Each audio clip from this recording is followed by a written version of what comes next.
স্বামী স্ত্রীর সম্পর্ক সবচেয়ে নীরব বিদায়টি ঘটে তখনই যখন কোনো নারী আর আপনার ভুলে রাগ করে না, বরং কেয়ার করাটাই ছেড়ে দেয়।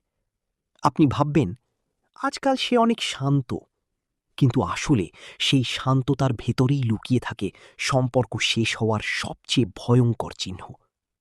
আগে যে মেয়েটি তোমার কোথায় কষ্ট পেলে রাগ দেখাতো, অভিমানে চুপ করে যেত, তোমার ভুল নিয়ে ঝগড়া করত, সে হঠাৎ করেই সবকিছুতে চুপ হয়ে গেছে। তবে বুঝে নিও, তুমি তার হৃদয় থেকে সরে যাচ্ছ। এটাই এক নারীর নীরব বিদায়ের শুরু।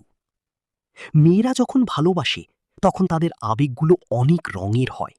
রাগ, খোঁচা, অভিমান, জেদ।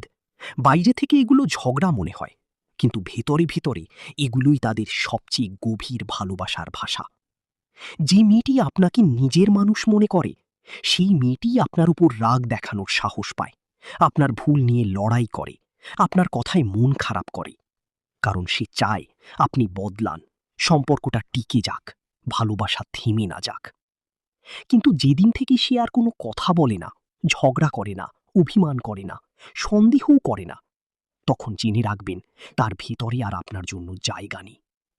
মেয়েরা কখনোই অপ্রিয় মানুষের সাথে ঝগড়া করে না। তারা নীরব হয় কেবল তখনই যখন হৃদয়ের দরজাটি ভিতর থেকে আস্তে আস্তে বন্ধ হয়ে যায়। আর একজন পুরুষের জীবনে সবচেয়ে ভয়ঙ্কর মুহূর্ত হল এক নারীর অনুভূতিহীনতা। কারণ একবার যদি তার অনুভব